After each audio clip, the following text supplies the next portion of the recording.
Hello and welcome back to my YouTube channel engineer Shahbaz Ansari. तो दोस्तों, आज की इस पर्टिकुलर वीडियो में आपको ये बताने वाला हूँ कि आपने अगर किसी भी प्रकार के सर्टिफिकेट के लिए अप्लाई किया है, चाहे आपका वो जाति प्रमाण पत्र हो या आपका निवास प्रमाण पत्र हो या फिर जो है आपका आय प्रमाण पत्र हो या फिर जो है आपने अपने जन्म प्रमाण पत्र के लिए अप्लाई किया हो या फिर जो है आपने राशन कार्ड के लिए अप्लाई किया हो या फिर आपके किसी और टाइप के सर्टिफिकेट्स हो, तो जो है उसका स्टेटस आप किस तरीके से ट्रैक कर सकते हैं।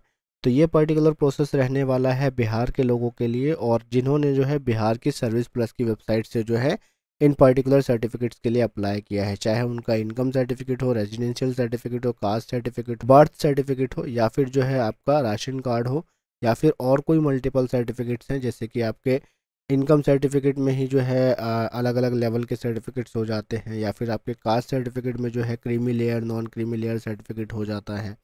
तो उन सभी सर्टिफिकेट को, यानी कि आपका किसी भी प्रकार का सर्टिफिकेट हो, आपने अगर बिहार की आरटीपीएस की वेबसाइट से उसको अप्लाई किया है, तो किस तरीके से आप उसके एप्लीकेशन के स्टेटस को ट्रैक कर सकते हैं कि वो अप्रूव हुआ या नहीं हुआ, या फिर उसका स्टेटस कहाँ तक पहुँचा है।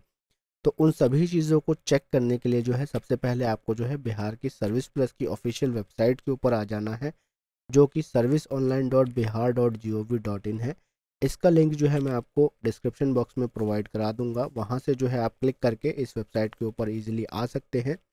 और वेबसाइट पे आने के बाद में आपको यहाँ पर जो है सिटीजन सेक्शन के अंदर में दिख रहा होगा ट्रैक एप्लीकेशन स्टेटस।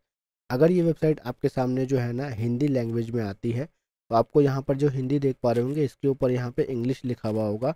उस पर जैसे ही आप क्लिक करेंगे ना, ये वेबसाइट आपके सामने इंग्लिश में ट्रांसलेट हो जाएगी। फॉर एग्जांपल, मेरे सामने ये हिंदी में है, अगर मैं इस पे इंग्लिश पे हिंदी पे क्लिक करूँ तो जो आप देख पा रहे होंगे ये हिंदी में ट्रांसलेट हो गई। अगर आपके सामने ऐसे हिंदी में आ रही है तो आप सिंपली इंग्लिश पे क्लिक करेंगे तो ये इंग्लिश में हो जाएगी। तो यहाँ सिटीजन सेक्शन के अंदर में आपको दिख रहा होगा ट्रैक एप्लीकेशन स्टेटस, आपको सिंपली इसके ऊपर क्लिक कर देना है। जैसे ही आप इसके ऊपर क्लिक करते हैं ना, तो आपके सामने यहाँ पर जो है एप्लीकेशन डिटेल्स को इंटर करने के लिए ऑप्शन दिया जाएगा। आप यहाँ देख पा रहे होंगे select an option to track application, यानी कि आपको एप्लीकेशन को ट्रैक करने के लिए यहाँ पे दो ऑप्शन दिए गए हैं, उसको चूज़ करने के लिए कहा जा रहा है। एक तो आप अपने रेफरेंस नंबर से ट्रैक कर सकते हैं, और दूसरा जो है ओटीपी या एप्लीकेशन डिटेल्स को डाल करके आप ट्रैक कर सकते हैं। तो सबसे बेटर ऑप्शन होता है आप अपने रेफरेंस नंबर से ट्रैक करें। सिंपली आपको जो है यहाँ पे रेफरेंस नंबर पे क्लिक करना है। उसके बाद जो है आपको यहाँ पर जो है आपका रेफरेंस नंबर डालना है, और किस डेट को आपने सबमिट किया था, या तो आप वो डाल दें या फिर जो है आपको उसमें डिलीवरी डेट दी गई होगी कि इस तारीख तक जो है आपको आपका सर्टिफिकेट मिल जाएगा, या आप वो डाल दें। तो इन दोनों में से किसी एक डिटेल को डालने के बाद में आपको यहाँ पर जो है आपका ये जो कैप्चा शो हो रहा है, इस कैप्चा को डालना है और उसके बाद सबमिट पे क्लिक करना है। और अगर आपको नहीं पता है कि आपका रेफरेंस नंबर क्या होता है, तो वो मैं आपको यहाँ पर दिखा देता हूँ। एक्नॉलेजमेंट स्लिप के ऊपर चल के हम आपको दिखाते हैं कि आपका रेफरेंस नंबर क्या होता है। तो आप यहाँ देख पा रहे होंगे मेरे सामने मेरी एक्नॉलेजमेंट रिसीट है। तो इसमें जो है ना आपको यहाँ पर जो आवेदन संख्या दिख रही है ना, इसी को हम एक्नॉलेजमेंट नंबर बोलते हैं। यही एक्नॉलेजमेंट नंबर जो है आपको वहाँ पर एंटर करना है। तो जो हमें एक्नॉलेजमेंट नंबर मिला है, हम इसको यहाँ से कॉपी कर लेते हैं और इस एप्लीकेशन नंबर यानी कि आवेदन संख्या को हम वहाँ पर इंटर करते हैं। और डेट ऑफ सबमिशन या फिर जो है डेट ऑफ आपको जो है कब आपका सर्टिफिकेट मिलने वाला है, यानी कि प्रस्तावित तिथि, वो आपको देनी होगी। तो डेट ऑफ सबमिशन आपको यहाँ पर दिख जाएगा, आवेदन की तिथि, और जो जिस डेट को आपको जो है आपका एप्लीकेशन देने की बात की गई है वो आपको यहाँ पर दिख जाएगा। तो इन दोनों में से किसी भी डिटेल को आप डाल सकते हैं, आपको जस्ट वहाँ पर चूज़ करना होगा कि आप किस डिटेल को डालना चाह रहे हैं। तो हमारे केस में हम आवेदन की तिथि को डालने वाले हैं। तो सिंपली जो है आपको आपके फॉर्म पे दोबारा से आ जाना है। तो यहाँ पर हम अपने एप्लीकेशन नंबर में एप्लीकेशन नंबर को इंटर कर लेते हैं, और ट्रैक एप्लीकेशन थ्रू जो है हम यहाँ पे सबमिशन डेट को डाल लेते हैं। इस कैप्चा को डाल करके सबमिट के ऊपर क्लिक करते हैं। तो जैसे ही आप सबमिट के ऊपर क्लिक करेंगे ना, तो ओटीपी एप्लीकेशन या फील्ड वेरिफिकेशन का ऑप्शन आपके सामने इनेबल होगा, और यहाँ पर जो है आपसे एक ऑप्शन और दिया जा रहा है, do you want to view or download the document of your application if any, यानी कि आपसे बोला जा रहा है क्या आप किसी डॉक्यूमेंट को देखना या डाउनलोड करना चाहते हैं आपकी एप्लीकेशन का, अगर कुछ उनको मिलता है तो, यानी कि अगर आपका सर्टिफिकेट अप्रूव हो गया हो तो उसको जो है आप डाउनलोड या देखना चाहेंगे, तो जो है बेटर रहेगा आप यस पे क्लिक करें, ठीक है। अगर आप नो पे क्लिक करते हैं तो आपको वो डिटेल्स नहीं शो होगी। ठीक है, आपको बस स्टेटस शो हो जाएगा। तो जो है हम यस को चूज़ करते हैं, और जैसे ही आप यस को चूज़ करेंगे ना, तो कंफर्मेशन के लिए जो है आपको यहाँ पर आपको 3 डिटेल और पूछी जाएगी, जिसमें कि आपको आपका नाम देना होगा, आपके फादर का नाम, आपके मदर का नाम। ये डिटेल्स आपको वो देनी है जो कि आपने जिसकी एप्लीकेशन आपको अभी यहाँ पर चेक करनी है।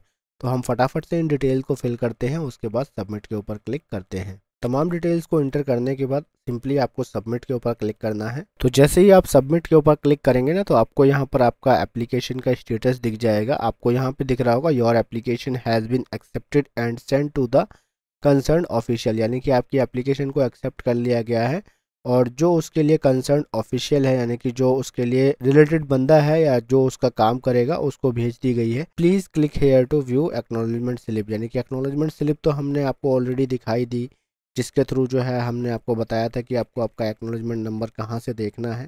सभी डिटेल्स आपकी एक्नॉलेजमेंट स्लिप पर होती है, लेकिन फिर भी आपको अगर देखनी हो आपकी एक्नॉलेजमेंट स्लिप, तो यहाँ पे क्लिक करके जो है आप उसको व्यू कर सकते हैं, और डाउनलोड करना चाहे तो डाउनलोड भी कर सकते हैं।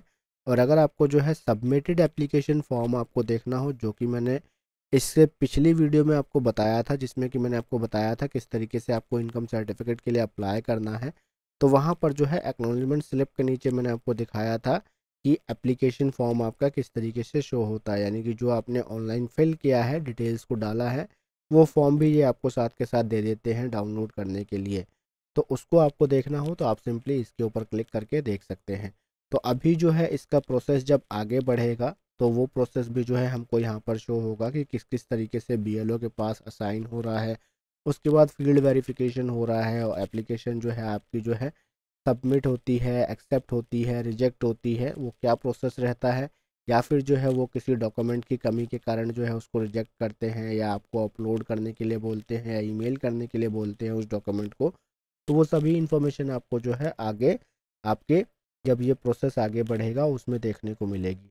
तो मैंने आपको जो है यहाँ डिटेल में बता दिया कि किस तरीके से आपको ये चेक करना है कि भाई आपके एप्लीकेशन का क्या प्रोसेस है आफ्टर सबमिटिंग द एप्लीकेशन। तो फ्रेंड्स, आज की इस पर्टिकुलर वीडियो में इतना ही। आई होप आपको वीडियो अच्छी लगी होगी और सारी चीज़ें जो है डिटेल में समझ में आ गई होगी। तो आप लोगों से मैं रिक्वेस्ट करूंगा, अगर मेरे चैनल पर पहली बार आए हैं और वीडियो पसंद आई है तो प्लीज़ मेरे चैनल को सब्सक्राइब कर दीजिएगा, वीडियो को लाइक कर दीजिएगा। कोई भी क्वेरी हो आपकी इस पर्टिकुलर वीडियो से रिलेटेड या फिर किसी और कंटेंट से रिलेटेड, तो जो है आप मुझे कमेंट सेक्शन में कमेंट करके पूछ सकते हैं। तो मैं मिलता हूँ आप लोगों से अपनी नेक्स्ट वीडियो में। Till then good bye.